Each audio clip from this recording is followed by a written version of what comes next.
आज का हमारा लेक्चर है कैपिटल आई और स्मॉल आई।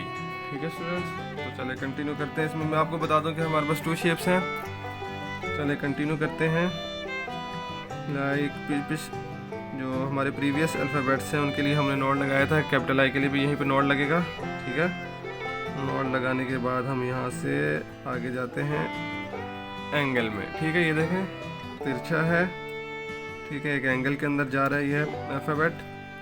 और फिर उसके बाद इसको कंटिन्यू करते हैं सेकंड लाइन से, यहाँ से। ठीक है, इसके अपोजिट साइड से, और इसको इस तरीके से ऊपर जाके थर्ड लाइन के साथ मिला दिया। ठीक है स्टूडेंट्स, ये है हमारे पास एक शेप कैपिटल आई की।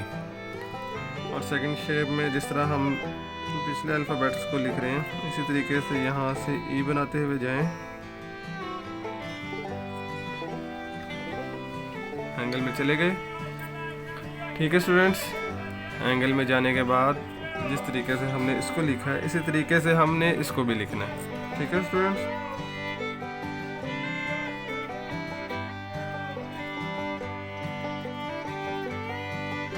ठीक हो गया स्टूडेंट्स। आपको ये जहन में रखना है कि ये भी एंगल के अंदर है और ये भी एंगल के अंदर है। ठीक है, दोनों अल्फ़ाबेट तिरछे हैं, टेढ़े हैं। ठीक है, तो नेक्स्ट हम चलते हैं स्मॉल आई की तरफ, जो कि नहायत ही आसान है।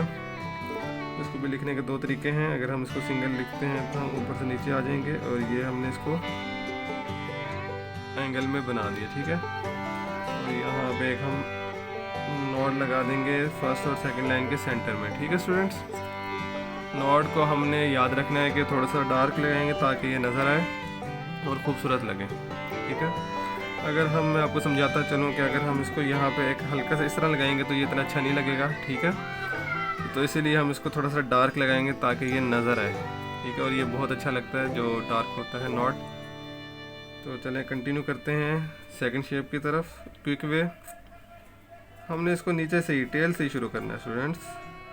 ठीक है, और ये ले लें, ये हमारे तरफ बाहर निकल आए। ठीक है स्टूडेंट्स, यहाँ पर हम इसको साथ डार्क नोड लगा देते हैं। ठीक है, तो स्टूडेंट्स आज का हमारा लेक्चर जो है कैपिटल आई और स्मॉल आई कंप्लीट हुआ।